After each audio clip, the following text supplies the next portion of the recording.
오늘은 좀 어려운 제목을 가지고 하나님의 말씀을 듣도록 하겠습니다. 일반 은총을 통한 역사.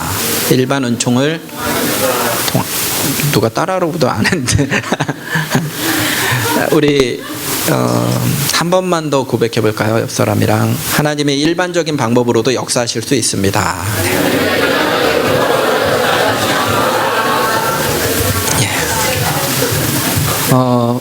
오늘 블리스 카페를 가보니까 이제 선교가 코앞으로 다가왔구나라는 것을 실감을 하게 됐습니다.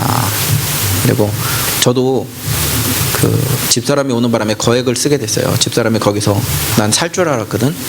나보다 연봉이 많으니까. 그런데 사달라고 그래갖고 이번 주 쓸 용돈 다 쓰고 뭐 어려움에 처해 있습니다. 저를 위해서 기도해 주십시오.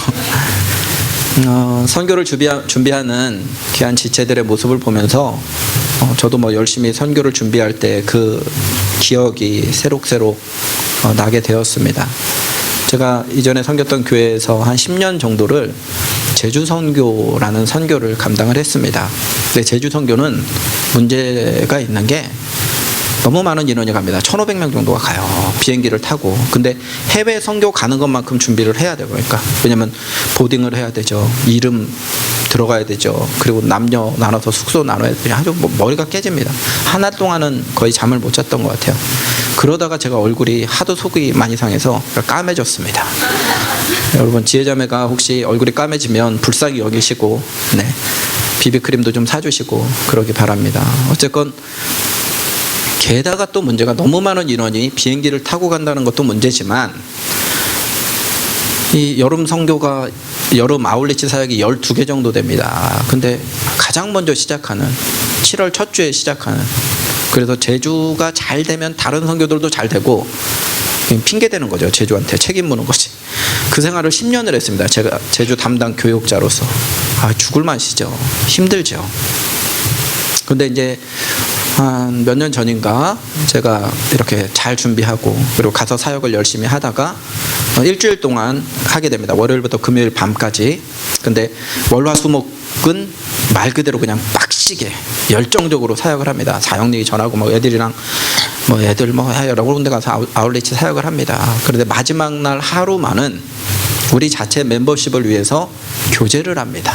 중문 해수욕장을 간다든지 요즘 맨도롱 똠똠을 찍고 있는 성산을 간다든지 하여간 이러는데 기도 안 하고 결정한 한 해가 있었어요. 그래서 그 윗세오름을 오르게 됐습니다. 어리목적으로 해서 이렇게 윗세오름을 오르는데 이걸 과연 일주일 동안 고생한 잠도 잘 못 잔 1,000명이 넘는 선교대원들이 감당할 수 있을지 체크해 보기 위해서 무모한 도전을 했습니다. 저도 잠을 거의 못 잤는데 동역자들 몇 명이랑 교역자들 그리고 준비팀에 속한 형제들 몇 명이랑 같이 해서 그 코스를 걸어가 봤습니다. 윗세오름까지. 근데요 정말 힘들더라고요. 왜냐면 맨 처음에 40분 정도 걸어가야 되는 그 길이 이래요. 이래서 계속 오르고 또 오르면 못 오르리 누가 그래. 오르고 올라도 정말 힘들어서 이거 내일 오면 안 되겠다. 몇 번이고 3번 4번 포기하고 싶은 마음이 들을 때쯤 딱 나오는데 중턱에 올랐는데 저보다 낮은 키의 관목들 숲이 딱 나옵니다. 그리고 내 이름은 김삼순 찍었던 그곳처럼 쫙 열리더니 평지가 나오더니 너무 아름다운 거예요. 너무 지금까지 40분 동안 시작할 때 힘들었던 것을 다 잊을 만큼 너무 아름다운 곳이 나왔습니다. 저만 힘들었던 게 아니라 전 체력이 탁월한데도 불구하고 힘들었었는데 같이 간 교육자들이랑 준비팀 형제들이랑 또 자매 한 명 들어갔거든요. 한마디 말도 안 해요. 40분 동안 한마디 말도. 교제하고 교제는 무슨 내가 죽게 생겼는데 무슨 교제야. 한마디 말도 안 하다가 거기에 올라가서 딱 5분 정도 걷다 보니까 이제 회복이 돼서 아름답다. 왜 올라오는지 알겠다. 게다가 이슬비도 막 내리기 시작합니다. 너무 시원했어요. 그때 제가 저는 자연주의 영성을 갖고 있지 않습니까? 같이 올라간 형제들과 교육자들에게 여기 사슴 한 마리만 뛰어다니면 얼마나 좋을까. 사슴 한 마리만 봤으면 좋겠어 라고 그러는데 그때 제가 왕따의 마음을 알게 됐어요. 다른 사람들이 날 쳐다보는데 와, 멸시와 천시와 등한시와 갈시와 그런 표정으로 하나가 되어서 저를 쳐다보는데 얘는 뭐야? 그래갖고 제가 그러고 나서 그 정말 견디기 힘든 분위기를 넘은 다음에 그들이 먼저 올라간 때 뒤에서 하나님, 내일 작은 기적이라도 저한테 좀 보여주세요. 제가 지난 한 달 동안 잠도 못 자고 이렇게 고생했는데 이거 고생한 결과가 이렇게 왕따 당하는 겁니까? 이거 나 견딜 수 없어요. 하나님, 내일 제발 사슴을 좀 보내주십시오 라고 기도했어요. 아무도 모르죠. 그리고 나서 이제 내려오다가 제가 고백했어요. 그 7명에게 나 기도했다. 내일 사슴 나타날 거야. 근데 다음날 사슴이 나타나겠습니까? 안 나타나겠습니까? 의심하는 자가 있어서 안 나타날 수도 있었는데, 야, 비록 엉덩이지만 2마리의 사슴이요 나타나서, 그 고라니도 아니에요. 거기 고라니 안 살아요. 꽃사슴이 2마리가 나타나서 비록 엉덩이만 보여주더라고요. 우리 쪽으로는 얼굴을 향하지 않아. 자꾸 관광객들이 귀찮게 하나 봐요. 그런데 그 비록 엉덩이지만 나타나는 모습을 보고 눈물이 핑 도는 거야. 그 찬양 생각나더라고요. 하나님 사랑의 손길로 너의 작은 응답에도 기도에도 응답, 신음에도 응답하시며 하나님 사랑의 그거 있죠, 찬양. 눈으로 컨닝 시켜줘요, 윤영자매가. 하여간 그 찬양이 고백이 되면서 내 작은 신음에도 내가 왕따 당하면서 했던 그 가슴을 부여잡고 자존심을 부여잡고 했던 그 기도도 하나님 들어주시는구나. 와, 그러면서 전 혼자서 부응했어요. 그 다음날 올라가면서. 여러분, 사슴 엉덩이 보면서 부응해 해봤어요? 저는 해봤습니다. 그날 너무 감동스럽더라고요. 다른 사람들은 야, 여기에 사슴이 나타날 수도 있구나, 한라산에 사슴이 있다고 그러는데 진짜 있구나 하고 넘어갔어요. 신기하다. 야, 얼굴 좀 보여줘, 얼굴 좀 보여줘. 그러고 넘어갔지만 저는 살아계신 하나님을 느꼈어요. 그날 너무 행복했습니다. 여러분, 우리 하나님은 이렇게 다른 사람들이 경험하기 어려운 신기한 일을 통해서 우리의 기도를 응답하실 수도 있습니다. 왜냐하면 하나님은 크신 하나님이시기 때문입니다. 온 우주를 창조하신 하나님이에요. 창조하시고 그냥 내버려 두지 않으시고 그를 그 우주가 잘 돌아갈 수 있도록 섭리하시고 보존하시고 통치하시는 그 하나님이 되십니다. 방치하지 않으세요. 마치 우리의 아버지 어머니가 우리를 놔놓고 니네 알아서 살아 라고 내버려 두지 않고, 우리 원전도사님이 주호한테 하는 거 보세요. 저 무뚝뚝한 상남자 같은 남자가 이 목발을 짚고 다니면서 그 아이를 대하는 모습을 보면 우리를 부모님들이 어떻게 키웠겠어요. 그렇게 키워주듯이 아버지 되신 하나님은 자연 세계를 질서, 우주의 질서, 지구의 질서, 자연계의 질서를 통해서 지금도 통치하고 계십니다. 이 하나님이 그 구원을 얻기 위해서 우리에게 특별히 믿음이라는 것을 선물해 주시는데, 그것을 좀 어려운 신앙용어로 특별 은총이라고 합니다. 택한 사람만 받는 하나님의 은혜예요. 여러분은 다 믿음으로 예수님을 나의 구주, 나의 하나님으로 고백합니다. 이것을 특별한 하나님의 은혜, 그래서 특별 은총의 영역입니다. 그런데 오늘 말씀의 제목과 같이 일반적인 은총, 믿는 사람이나 안 믿는 사람이나 하나님이 물을 주시기 때문에, 비를 주시기 때문에 가뭄의 문제가 해결됩니다. 농작물이 자랄 수 있습니다. 해를 주시기 때문에 그들이 잘 자라날 수 있어요. 하나님이 이 지구를 가끔 자연 재앙도 있고 그렇지만 질서 가운데 잘 유지해 주시기 때문에 우리가 망하지 않고 살 수 있습니다. 이것을 일반 은총의 영역이라고 합니다. 바울은 하나님의 특별한 기적과 이적을 통해서도 복음을 전했습니다. 그런데 오늘 본문을 보면 바울이 지금까지 가말리엘 수하에서 열심히 공부했던 그 지식, 그리고 지금까지 1차, 2차, 3차 전도를 다니면서 경험했던 자연의 법칙, 이런 것들을 잘 고려해서 합리적인 판단, 합리적인 권고를 함으로 하나님의 일들을 이뤄나가는 본문이 바로 오늘 본문입니다. 한번 오늘 말씀을 통해서 어떻게 그가 쓰임받았는지 일반적인 은총, 자신이 가진 이 지식, 지혜, 그리고 체력 이런 것들을 일반 은총이라고 하거든요. 구원이랑은 상관없지만 일상생활을 하는데 꼭 필요한 영역을 일반 은총이라고 합니다. 이 일반 은총을 통해서 하나님 앞에 어떻게 위기를 극복하는지, 그리고 어떻게 다른 사람들을 하나님께로 이끄는지, 다른 사람에게 유익을 주는지, 그것에 대해서 한번 살펴보는 시간을 가졌으면 좋겠습니다. 바울이 세상을 어지럽힌다라는 제목으로 이제 로마의 황제 앞에 서게 됩니다. 최종 심판을 받기 위해서. 그래서 이제 바울이 탄 배가 구브로 해안을 떠나서 이제 이탈리아 로마를 향하고 있습니다. 이때 태풍을 만나게 되는데 태풍의 이름이 뭡니까? 유라굴로라는 태풍입니다. 이 태풍은 일종의 강력한 계절풍인데 10월을 지나서 날씨가 추워지면서 그 근방에는 이 태풍이 강력하게 붑니다. 근데 이것에 대한 유라굴로에 대한 사전 지식이 바울에게 있었습니다. 왜냐하면 그는 석학이에요. 석학인데다 1차, 2차, 3차에 거쳐서 여러 지중해 지역을 돌아다니면서 이미 그 지역의 계절의 특징, 어느 때는 어느 쪽으로 가야지 안전하고 어느 때는 어떤 바다를 피해야 되는지 기본적인 지식을 가지고 있습니다. 그 증거를 찾아봅니다. 고린도후서 11장 25절 바울이 이렇게 고백합니다. 한 목소리로 읽겠습니다. 시작.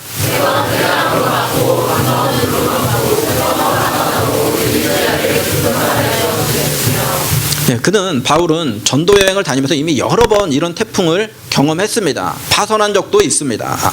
그래서 출발 전에 뱃사람들보다 더 정확하게 그 지역의 특징을 살피고 위험성을 간파하고 그들에게 권고를 하고 있습니다.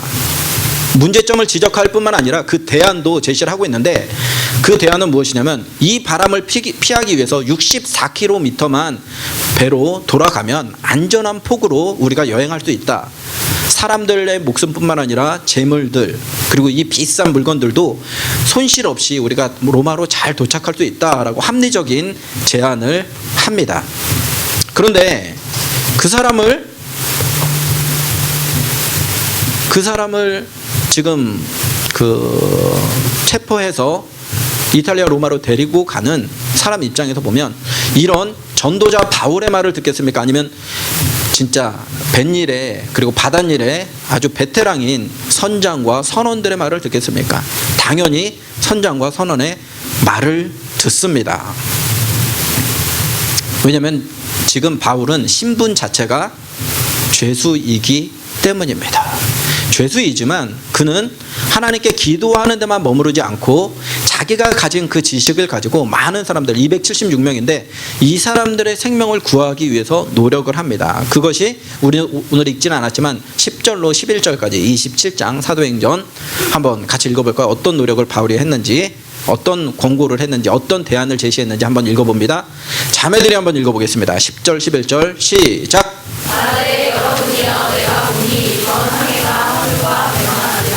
우리 생명의 도전과 많은 손해를 끼치리라 하되 백부장이 천상과 천주의 말을 바울의 말보다 더 엄정하. 네, 이 당시 백부장의 이름이 율리오라는 백부장입니다. 그가 바울의 말을 무시하는 것은 어쩌면 당연한 결과입니다. 소위 전문가라고 하는 사람들의 말을 듣는 것이 합리적입니다.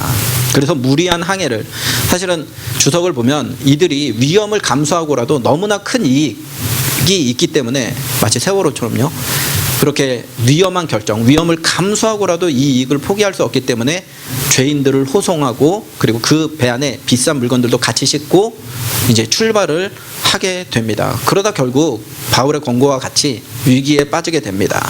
선장과 선원들이 최선을 다해서 위기를 넘기려고 노력을 합니다. 그런데 오늘 우리가 방금 읽었던 말씀과 같이 상황이 점점 어려워집니다.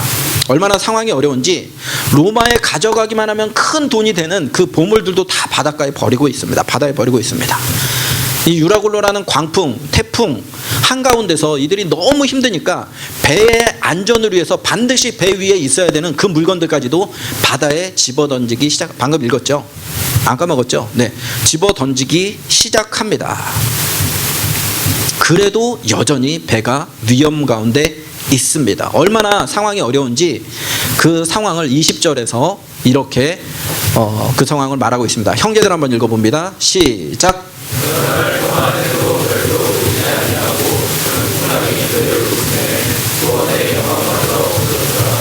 예, 여러분의 구원의 열망마도 없는 사람처럼 힘없이 읽습니까? 네. 평생 바닷일에 잔뼈가 굵은 그 뱃사람들까지도 이제 희망의 끈을 다 내려놓습니다. 깊은 절망입니다. 이제 큰 파도가 덮어와서 배의 측면을 단 한 번만 쳐버리면 이 배는 전복됩니다. 다 죽을 수밖에 없습니다. 300명 가까운 이 사람들이 다 이제 죽음에 처할 수밖에 없게 됩니다. 헤엄칠 기운도 없습니다. 왜냐하면 계속해서 이들이 굶었기 때문입니다. 수영에서 목표를 가지고 수영해서 갈 수 있는 그 육지조차도, 작은 무인도조차도 보이지 않습니다. 이제 죽을 일밖에 없습니다. 살 목표와 희망이 다 사라집니다. 바울도 죽을 수밖에 없습니다. 이럴 때 생각해 보십시오. 바울이 지금까지 얼마나 많은 기적을 경험한 사람입니까? 바울은 이렇게 외칠 수 있었을 겁니다. 여러분, 내가 출발하지 말자고 얘기하지 않았습니까? 왜 내 말 안 듣습니까? 하고 나서 내가 지금까지 얼마나 많은 기적을 체험한지 아십니까? 내가 하나님이 보여주셔서 3층 천도 봤습니다. 그리고 내가 복음 사역할 때 말씀을 듣다가 죽은 사람이 살아난 적도 있습니다. 고치지 못했던 평생 아팠던 사람이 일어나기도 했습니다. 내가 아는 빌립이라는 사람은 에티오피아 내시를 전도할 때 순간이동을 통해서 그가 달리는 마차에 가서 그를 구원하기도 했습니다. 그말 하나님, 하늘에 계신 하나님께 3층 천을 보여주셨고 빌립을 순간이동하게 하신 그 하나님께 내가 기도하겠습니다. 그래서 안전한 섬으로 이 배가 순간이동하도록 기도하겠습니다 라고 외칠 수도 있었을 겁니다. 하나님의 뜻이 만약에 있었다면. 그런데 오늘 사도 바울은 그렇게 일하지 않습니다. 바다를 향해서 외칠 수도 있었을 겁니다. 큰 바람과 파도야 주 예수 그리스도의 이름으로, 나사렛 예수 그리스도의 이름으로 명하노니 잔잔하라 라고 예수님을 흉내내서, 예수님의 제자이니까, 사도이니까 말할 수도 있었을 것입니다. 근데 그렇게 하지 않습니다. 우리의 예상과 조금 다르게 이야기가 전개가 됩니다. 바울이 일 처리를 하는데 마치 신앙이 없는 사람처럼 차분히, 인격적으로, 지성적으로, 이성적으로 이것을 판단해서 결정을 내리고 있습니다. 내가 글에 대해서 출발하지 말자고 하지 않았습니까? 겨울에는 원래 이 바다에 유라굴로라는 큰 파도가 있습니다. 우리가 당연한 걸 만난 겁니다. 당연한 어려움을 만났습니다. 그러나 걱정하지 마십시오. 우리에겐 소망이 있습니다. 우선 우리가 기력을 회복해야 되니까 밥 먹읍시다. 굉장히 육신적인 그런 권고를 하고 있죠. 밥 먹읍시다. 기운을 차립시다. 그리고 불안해하면 될 일도 안 됩니다. 안심하고 상황을 살핍시다. 상황이 썩 좋지 않은 것은 사실입니다. 그런데 여기 있는 물건들을 잘 활용하면 우리 중에 단 한 사람도 죽지 않고 살 수 있습니다. 이것이 바울이 얘기했던 내용들입니다. 그리고 멜리데 섬에 가까이 오자 배에 있는 모든 선원과 죄수들을 배불리 먹입니다. 먹어. 그리고 나서 기력을 회복한 다음에 수영할 수 있는 사람 수영해서 출발. 우리 원전도사님처럼 다리가 다친 사람 의지할 수 있는, 물에 뜰 수 있는 물건을 잡고 출발합니다. 굉장히 합리적인 대안을 제시해서 모든 사람들이 구원을 얻도록 하고 있습니다. 바울이 침착하게 이렇게 상황을 대처할 수 있는 근본적인 힘이 있습니다. 근본적인 확신이 있습니다. 그 확신이 오늘 말씀 23절로 25절까지 바울이 어떻게 이렇게 객관적으로 분석하고 그리고 우리를 구원해 주실 거라는 확신이 있었는지 한번 성경을 근거로 우리가 살펴봅니다. 같이 한번 읽어보겠습니다. 23절 시작. 하나님의 사자가 어젯밤에 내 곁에 서서 말하되 바울아 두려워하지 말라. 내가 가이사 앞에 서야 하겠고 또 하나님께서 너와 함께 항의하는 자를 다 내게 주셨다 하였으니 그러므로 여러분이여 안심하라. 나는 내게 말씀하신 그대로 되리라고 하나님을 믿노라. 따라하겠습니다. 그러므로 여러분이여 안심하라. 나는 내게 말씀하신 그대로 되리라고 하나님을 믿노라. 여러분, 바울은 그 배에 타면서 죄수의 신분으로 그 배의 현장 가운데 있으면서 하나님 앞에 기도합니다. 그리고 하나님의 말씀을 듣습니다. 그 말씀을 근거로 해서 사람들을 위로합니다. 그리고 하나님이 주신 일반 은총에 속하는 그 지식과 지혜를, 그 머리를 사용해서 276명의 생명을 건지고 있습니다. 하나님이 그 말씀을 주셨다면, 그 확신이 있었다면 지금까지 바울의 삶에서 엄청나게 쏟아졌던 그 기적의 방법을 의지할 수도 있었을 것입니다. 그런데 하나님의 뜻이 그곳에 있지 않습니다. 하나님은 여러 방법과 환경과 상황을 통해서 역사하실 수 있습니다. 지금도 성교비가 조금 부족해서 우리가 열심히 기도하고 눈물로 기도하는 사람들이 있는 거로 압니다. 기도할 때 그냥 지나가는 권사님이 야, 너 위해서 기도했는데 내가 생각나더라. 그리고 뭐 이렇게 5만 원짜리, 만 원짜리 줘야 되는데 실수로 5만 원짜리 잔뜩 줬다가 뭐 다 낼 수도 없고 막 그래서 이렇게 채워주실 수도 있습니다. 그렇게 좀 희한한 방법을 통해서도 하나님이 역사하실 수 있습니다. 그런데 합리적인 방법으로 하나님이 아주 다른 데보다 5,000원 더 주는 알바를 통해서 우리를 성교비 마련하도록 이렇게 역사하실 수도 있습니다. 제가 어떤 사람은 선교 가자고 얘기하면서 애인에게 장기 대출로 빌려줘라, 저리로. 우리가 크리스찬이니까, 고리대금은 성경이 금지하는 바니까. 그리고 권고를 한솔자매에게 했습니다. 하여간 그렇게 뭐 여러 가지 방법을 통해서, 여러 가지 환경을 통해서, 여러 가지 루트를 통해서 하나님은 우리의 삶을 주관하실 수 있습니다. 역사하실 수 있습니다.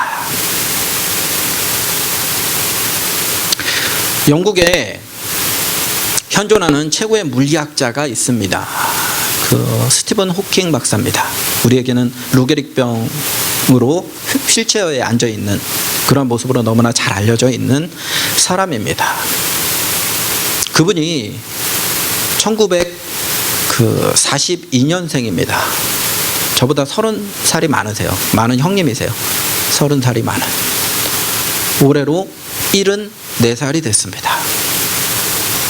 그분이 21살이 되었을 때 몸이 너무 피곤하고 힘들어서 진료를 받으러 갔더니 루게릭병, 근육무력증, 이 병이 무서운 건 무엇이냐면요, 근육이 무력해지니까 사람이 아무 희망이 없어져요. 무력해집니다, 말 그대로. 그래서 낙담합니다. 그러다가 시름시름 앓다가 죽어버리는 병이 이 루게릭병이라는 무서운 병입니다. 그래서 의사가 진단하기를 오래 살아봤자 3년밖에 못 살아. 3년 동안 너의 삶을 정리해 라고 진단을 합니다. 전문가가 진단을 합니다. 이 스티븐 호킹이라는 이 박사님이 그 이야기를 듣고, 그래? 내가 3년밖에 못 살았어? 그래도 내가 이렇게 체력은 없어도 남들보다 좀 똑똑한 것 같아, 머리는. 그러니까 남들이 평생 할 수 있는 일, 이걸 한번 3년 만에 한번 끝내볼까? 라고 열심히 공부하고 열심히 삶을 치열하게 살아가기 시작합니다. 3년이 지났는데 이전보다 조금 더 건강해진 것 같아요.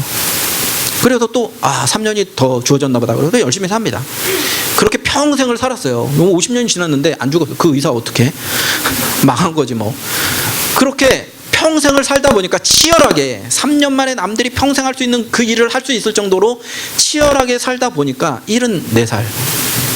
지금 그 사람이 없으면 물론 요즘에 창조론에 대해서 부정적인 발언들을 하고 불신앙적인 그런 모습을 보여주기는 하지만, 그럼에도 불구하고 그의 삶이 우리에게, 우리 영혼에 주는 깊은 도전이 있습니다. 무엇입니까? 하나님이 허락하신, 내가 여러 가지 장애가 있고 어려움이 있지만 그래도 머리는 똑똑한 것 같아, 남들보다 공부하면 빨리 외우는 것 같아, 그것을 이용해서 남들이 평생 할 수 있는 일을 치열하게 하기 시작합니다. 그러자 하나님이 그를 통해서 인류에 없어서는 안 될 중요한 일들을, 정말 역사적인 일들을, 위대한 일들을 그를 통해서 하게 되더라는 것입니다. 여러분, 만약에 스티븐 호킹 박사가 하나님의 뜻이 거기에 있지도 않은데, 하나님의 뜻이 있을 수도 있어요. 뜻이 거기에 있지도 않는데 부흥에만 쫓아다녔다고 생각해 보세요. 누가 기도했더니 낫더라, 그런 것만 계속 추적했다고, 그 방법을 통해서도 하나님의 역사하실 수도 있지만, 하나님이 그에게 충분한 일반 은총을 통해서 평생 인류를 위해서 헌신하고 하나님의 백성들을 위해서 공헌할 그러한 분야를 주실 수도 있습니다. 그러한 가능성을 열어두었기 때문에 그가 위대한 인생을 살 수 있었습니다. 여러분, 제가 이 본문을 보면서 오늘 사도행전 27장 말씀을 보면서 사도 바울의 입장이 아니라, 여러분 우리가 성경 읽다가 자주 오해하는 게 뭐냐면 내가 바울이라면, 내가 아브라함이라면, 내가 이삭이라면, 여러분 그런데 그렇게 보지 마세요. 우리가 아브라함 될 가능성 그렇게 많지는 않아요. 아브라함 주변에 있었던 다른 사람이 될 가능성이 많습니다. 그러니까 그런 관점으로도 성경을 읽으면 나름대로 또 은혜가 됩니다. 제가 276명 중에 한 사람이라고 생각을 해서 성경을 다시 한번 읽어봤습니다.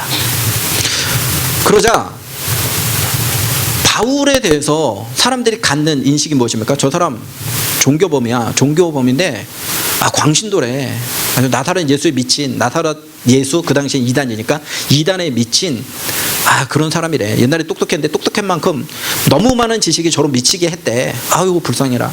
광신도의 모습을 아마 사람들은 기대했을 겁니다. 저는 기대가 되더라고요. 그런 이렇게 막 큰 어려움이 있을 때 봐라, 니네가 하나님의 종인 나를, 그리고 나는 살지만 니네는 죽을 거야. 그러다가 막 자기가 물에 빠져도 죽고 막 이런 광신도적인 정상적이 않은 목소리도 저처럼 이렇게 경건한 하이 톤이 아니라 하나님께서 이러고 막 이상하게 최 목사님 흉내 낸 거 아닙니다. 그런 목소리로 이상하게 했을 거다라고 기대를 했어요, 사람들이. 그런데 헬레니즘 문화 전체를 흔들던 나사렛 이단이었던 그가 정상적인 제안을 합니다. 그의 말을 들었으면 우리가 위험하지 않을 걸 생각이 들 정도로 정상적으로 반응을 하고 있습니다. 무언가 정신이 빠져있고 눈빛이 이상하고 발작적인 신앙이 있을 거라고 기대를 했는데 전혀 그런 모습이 없습니다. 인간적인 매력도 있습니다. 그가 죄인의 신분으로서 오버하지 않고 예의를 갖춰가면서 사람들에게 대안을 제시를 합니다. 정상적이에요. 인간적인 매력이 있어요. 이성적이에요. 이러한 모습을 본 많은 사람들이, 주변에 있었던 군사들이, 백부장이, 그리고 같은 제수로 있었던 사람들이 무엇을 느끼겠습니까? 소문에 듣기에 나사렛 이단들이 이상하다고 하던데 이 사람 보니까 정상인데, 정상일 뿐만 아니라 하나님의 사랑이 그 가운데 있던데, 하나님이 허락하신 예의가 그 가운데 있던데, 우리가 어쩌면 예수교라는 종교에 대해서 오해하고 있었을지도 모르겠구나라고 영적인 도전을 받았을 겁니다. 여러분, 역사는 반복됩니다. 이와 비슷한 사건이, 역사적인 사건이, 이 요한 웨슬레가 대서양 바다에서 이와 비슷한 사건을 겪게 됩니다. 그가 그 당시에는 선교지인 미국 조지아 지역으로 파송받은 선교사로서 그 32살이라는 아주 젊은 나이죠. 우리는 졸업할 나이지만 젊은 나이입니다. 나름. 그 나이에 사역을 열심히 했습니다. 열심히 했는데 사람들이 그를 배척합니다. 그리고 배척할 뿐만 아니라 그를 고소했어요. 고소. 그래서 더 이상 내가 사역을 하는 것이 맞지 않구나. 그러고 선교에 실패하고 고국으로 돌아가는 배를 타고 대서양을 지나가고 있습니다. 그런데 대서양 한복판에서 유라굴로 폭풍과 같은, 바울이 경험한 것과 같은 그런 폭풍을 만나게 됩니다. 이제 죽었구나 하고 덜덜덜덜 떱니다. 사람들이 하던 일을, 구원을 위해서 하던 일을 모두 손을 놓고 그냥 이제 다 포기 상태입니다. 근데 일단의 무리들이 모여서 기도하기 시작합니다. 그 일단의 예수 믿는 사람들이 모라비안 형제단이라는 사람들이에요. 이 사람들이 죽음 앞에서 하나님을 찬양합니다. 내 평생에 가는 길. 찬양하면서 하나님께 영광 돌리는 그 찬양, 우리가 방금 예배 전에 불렀던 그 찬양을 드리듯이 하나님을 영화롭게 찬양합니다. 천국의 소망을 노래하기 시작합니다. 요한 웨슬레가 그 모습을 보고 굉장히 충격을 받았어요. 이 모라비안 형제라는 이 단체는 그 존 후스라는 종교 개혁자가 있습니다. 그 사람을 추종하는 세력들이, 그 종교 개혁가, 그 사람을, 존 후스를 추종하는 그 세력들이 가톨릭에 엄청난 핍박을 받고 전 세계로 흩어집니다. 그래서 이렇게 잘 모이지 못하다가 진젠도르프 백작이라는 사람이 후원을 하기 시작합니다. 백작이면 지금으로 하면 갑부잖아요. 그런 갑부가 후원하기 시작해서 다시 세력을 이루어서 신앙생활 열심히 하는 개혁자들입니다. 생명 걸고 예수님 믿는 사람들이었습니다. 그 사람들이 생명 걸고 예수님 믿으니까 바다에서 죽으나 복음 전하다 죽으나 우리는 천국에 간다라는 확신을 가지고 하나님을 찬양하는 그 찬양을 합니다. 그 모습을 보고 요한 웨슬레가 내가 지금까지 헛믿었구나. 내가 예수님을 믿는다, 십자가를 믿는다고 했지만 죽음 앞에 딱 서 보니까 내 믿음이 헛믿음이었구나. 진짜 믿음이 아니었구나. 저 사람들 보니까 진짜 믿음이구나 라고 충격을 받고 영국에 도착하자마자 그가 진젠도르프 백작을 찾아갑니다. 당신들이 믿는 성경, 당신들이 믿는 하나님, 당신들 심령 가운데 있는 죽음까지도 두려워하지 않는 그 믿음의 실체가 무엇이냐, 그 성경적인 믿음이 무엇이냐라고 그들을 찾아가서 그가 변화됩니다. 그분이 있었기 때문에 여러분 여기서 감리교인이라는 이름으로 예배 드릴 수 있는 겁니다. 그 변화가 있었기 때문에.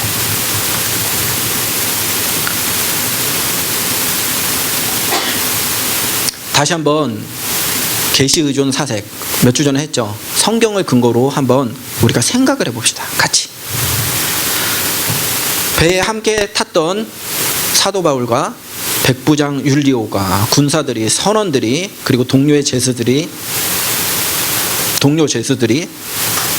웨슬리가 대서양 한복판에서 느꼈던 그런 영적 충격을 안 느끼겠습니까? 사도 바울을 보면서 자신들은 몇 날 며칠을 먹지 못하고 힘이 다 빠져서 이제 구원의 소망이 전혀 없는, 파도 한 번만 옆에서 치면 다 죽을 수밖에 없는 그 환경에서 우뚝 일어나서 하나님이 내게 이런 말씀 주셨습니다. 위로합니다, 자신들을. 그리고 가장 합리적인 방법으로 대안을 제시하고 있습니다. 이것을 통해서 적어도 이들이 바울이 믿었던 그 예수님에 대해서 관심을 갖게 되었을 겁니다. 전도의 접촉점이 됐을 겁니다. 아니, 구원의 문제는 하나님만 아시는 문제이기 때문에 구원을 받았는지 276명이 어떤지는 모릅니다. 하지만 이 큰 위기를 벗어나고 그 가운데 하나님 믿는 사람, 예수 그리스도의 제자인 사람이 어떠한 생각을 하고 어떠한 행동을 하고 어떠한 영적인 충격을 주는지 그 모습을 본 이후에 이 사람들이 각 지역으로 흩어져서 자기 고향으로 돌아가서 과연 사람들이 저 사람들 광신도들이야, 저 사람들 예수에 미친 사람들이야 라고 욕을 할 때 가만히 있었겠습니까? 야, 내가 예수님 제대로 믿는 그 사람 봤는데, 사도 바울이라는 사람 봤는데 그렇지 않던데? 라고 적어도 기독교를 변호하는 사람들이 됐을 겁니다.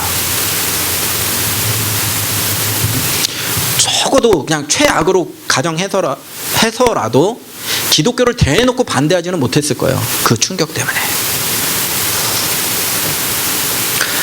바울 한 사람이 어려움 앞에서 비록 일상적인 방법이에요. 아주 그냥 기적을 하나님이 이 위기 때는 주실 만도 한데 전혀 주시지 않은 이 일상적인 방법으로 이성에 따라서, 하나님의 주신 일반 은총에 따라서, 지혜와 지식, 자기 머리에 쌓였던 그것을 따라서 합리적인 결정을 내리는 그 모습을 통해서도 하나님은 생명을 구원하실 수 있습니다. 생명을 살리실 수 있습니다. 사람들에게 기독교에 대해서, 예수님의 복음에 대해서 관심을 불러일으킬 수 있습니다. 여러분, 우리가 살다 보면 하나님이 일반적인 방법으로 역사하실 때가 많던가요? 아니면 특별한 방법을 통해서 역사하실 때가 많던가요? 일반적인 방법을 통해서 역사하실 때가 많습니다. 그래서 우리 성도는 일상 속에서 일반 은총에 속한 그 부분에 있어서 하나님의 백성으로서 말씀을 붙잡고 말씀의 원리대로 성실하게, 이성적으로, 합리적인 방법으로 살 줄 알아야 됩니다. 그러다 보면 하나님이 초자연적인 역사를 통해서 우리를 붙들어 가실 수도 있습니다. 때로는 먼 데서 찾을 게 아니라, 오늘 블리스에 제 집사람이 왔어요. 운우가 충격받더라고. 우와, 목사님 진짜 능력자. 으아, 너도 능력자야. 어디 갔어? 얘 보이지도 않아. 하나님 살아계셔, 너를 봐도.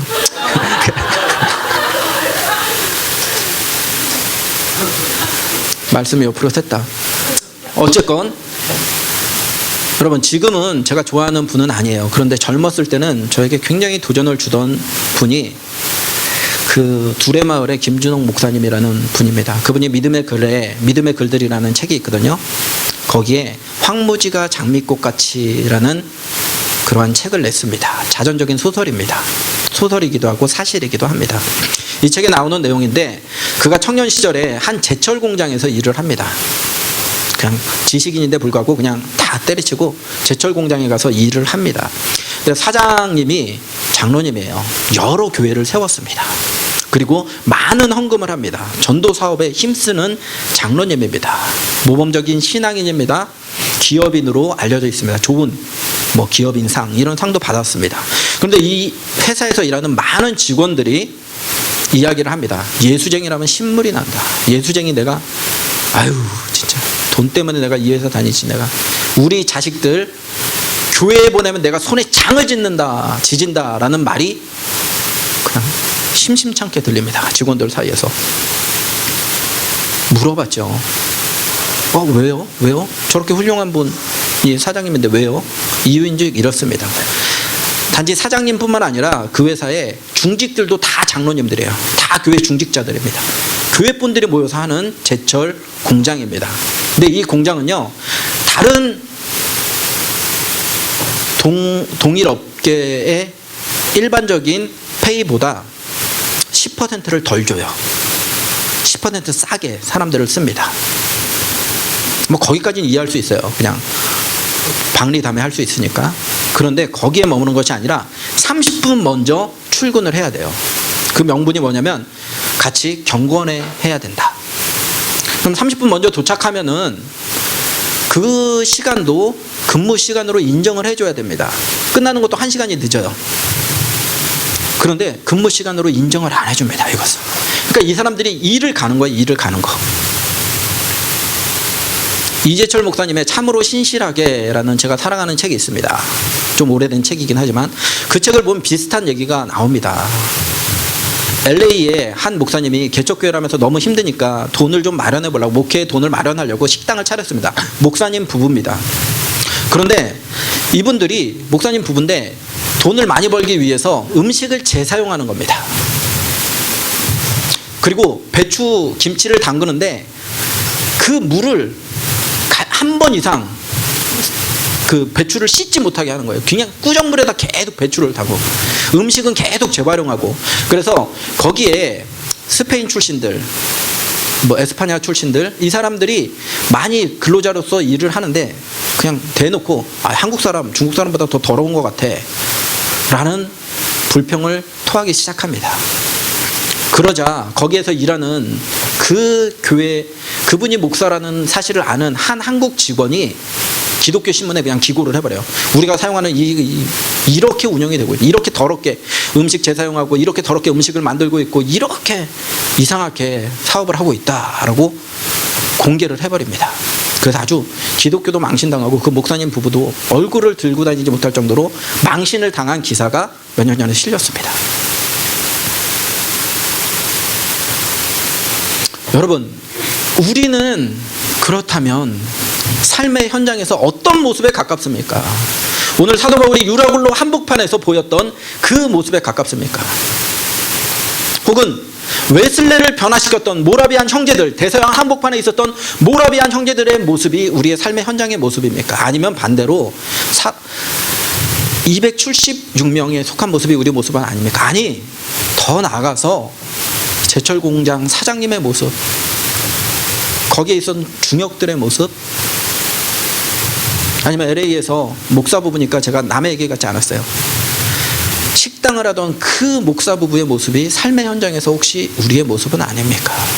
제가 누차 이야기하지만 여러분, 우리가 상식에 따라서, 이성에 따라서 열심히 사역하고 열심히 기도하고 열심히 살다 보면 여기서 큰 기업의 사모님 나옵니다. 그리고 시간이 지남에 따라 여러분의 영향력은, 삶의 현장에서 영향력은 점점 커질 수밖에 없어요. 정상적으로라면, 하나님의 특별한 뜻이 있어서 망하게 하시는 것이 아니라면, 시간이 5년 지나고 10년 지나면 이제 제 앞에서 목사님 아직도 크루즈 타고 다니시네, 저 벤츠로 바꿨잖아요. 그리고 잘난 척하는 자매들 있다, 분명히 형제들 있고. 우리 아니, 잘난 척은 아니고 그렇게 물질의 축복 받으시기 바랍니다. 정상적으로 열심히 살다 보면 하나님 축복해 주십니다. 그런데 이렇게 시간이 지나고 선배가 되고 영향력이 커졌다라고 하는 것은 무엇을 의미하냐면, 우리가 그의 그 삶의 현장에서 말씀을 붙잡고 하나님의 말씀이 도전하는 바에 따라서 순종하면서 얼마나 이성적이고 합리적이고 합당한 결정들을 해 나가는지, 그 모습을 통해서요 우리가 사람들을 구원할 수도 있고 그 모습을 통해서 사람들을 시험에 들게 할 수도 있다라는 것입니다. 우리가 찬양 중에 그런 찬양이 있어요. 너는 그리스도의 향기라, 너는 그리스도의 편지라. 우리는 예수님의 그리스도의 향기와 편지입니다. 여러분, 불신자 중에 성경책을 읽고 자기가 그냥 아무개 목사님, 장하길 목사님, 유명한 장하길 목사님 검색해서 그 설교를 듣고 예수님을 믿기로 작정하고 이 세 가족으로 등록해서 우리 가족 이렇게 환영식도 하고 이런 사람 많이 없습니다. 대부분 이 사람들이 무엇을 통해서 성경을 보냐면 우리가 삶의 현장에서 살아가는 일반 은총의 영역에 속하는 부분에서 살아가는, 성실하게 살아가고 정직하게 살아가고, 그리고 남들보다 더 희생하고 헌신하고 충성하고 성경적인 그 가치를 지키기 위해서 몸부림치는 그 모습을 보고 사람들이 하나님을 간접적으로 봅니다. 사람들이 하나님을 믿는 것, 성경이 말씀하시는 그 구원이 무엇인지 간접적으로 경험하게 됩니다. 그런 의미로 우리는 그리스도의 향기입니다. 그리스도의 편지입니다. 그래서 일반 은총에 속한 영역에서 우리가 어떻게 사느냐, 이것은 정말 생명이 달린 문제입니다. 왜냐하면 그 모습을 보고 사람들이 변화될 수도 있고 그 모습을 보고 평생 내가 교회 나가나 봐라 결정할 수도 있기 때문입니다. 여러분, 교회 안에서 경건한 것 아주 소중한 가치입니다. 근데 그 경건함이요 세상으로도 나갈 줄 알아야 됩니다. 제가 집사람이랑 흔치는 않지만 한번 말다툼을 한 적이 있어요. 교회 안에서 이렇게 좀 의자가 부족했거든요, 예배 드릴 때. 근데 어른들이 옆에서 예배 드리고 있는데 그걸 안, 양보를 안 하는 거야, 청년들이. 그냥 뒤통수를 때릴 뻔했어요, 제가. 이렇게 저 다혈질의 O형이잖아요. 잘 보고 손이 먼저 가는 스타일. 이러다가 내가 목사인데 이러면 내 양을 치라. 이거 아닌데, 내 양도 아닌데. 이러면서 이제 너무 화가 나서 이제 철야 끝나고 집에 가서 집사람한테 자리도 없는데 일어나지도 않고, 우리 교회 아니에요. 예전에 성기동 교회. 나 걔 얼굴 기억하고 나 이름 진 기억해서 그 진장이 제 후배였거든요. 그 진장을 죽여야 돼. 막 그러면서 십자가 못 박아야 돼. 그냥 막 십자가 모서리로 막 분노를 토로했습니다. 그런데 집사람이요, 여보는 전철 타고 다닐 때 자리 양보 잘해?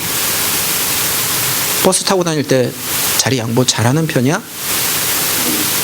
혹시 교회 안에서만 자리 양보하는 거 아니야? 교회 안에서만 성도로서 그렇게 사는 거 아니야? 라는 질문을 했어요.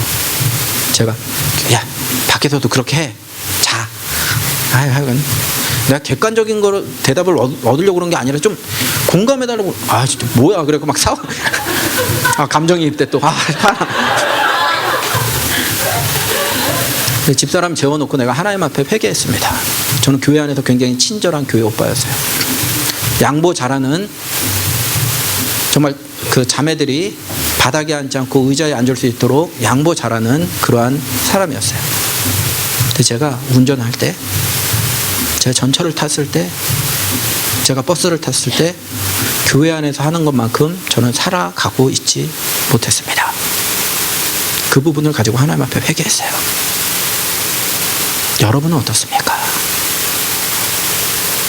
교회 안에서만 신앙인 아닙니까? 하나님이 원하시는 성도로서 사는 모습은 그 모습 아닙니다. 교회 밖에서 얘는 좀 다른 것 같아. 얘는 희생하는 것 같아. 얘는 좀 정직한 것 같아. 알고 보니까 샬롬 교회 청년 성도야. 담임 목사가 누구야? 김정은. 이건 아니고 뒤에 건 빼고. 성도야, 너가 믿는 하나님이라면 나도 믿고 싶다. 그 영광스러운 고백이 여러분 주위에서 일어나는, 정기적으로 일어나는 그 삶을 사시기를 바랍니다. 말씀의 결론 맺겠습니다. 여러분, 하나님이 너무 많은 기적으로, 그냥 부르심 자체가 기적이에요. 다메섹 도상에서 그 사도 바울을 부르신 것 자체가 기적입니다. 그의 삶을 보면 기적의 연속이에요. 그런데 오늘 본문을 보면 그 기적이 아니라 일반적인 방법을 통해서 그가 믿음으로 반응하는 그 모습을 통해서 276명에게 영적인 핵폭탄을 던지는 것 같은 충격을 주게 됩니다. 우리도 하나님 믿는 주의 아들로서 딸로서 지금 서 있는 그 자리에서 하나님께 영광 돌리고 성실하게 살아감으로 말미암아 다른 사람에게 영적인 갈증을 일으킬 수 있는 그 축복이 여러분과 저에게 있기를 예수님의 이름으로 축원합니다. 우리 다 같이 일어나서 찬양으로 고백하겠습니다.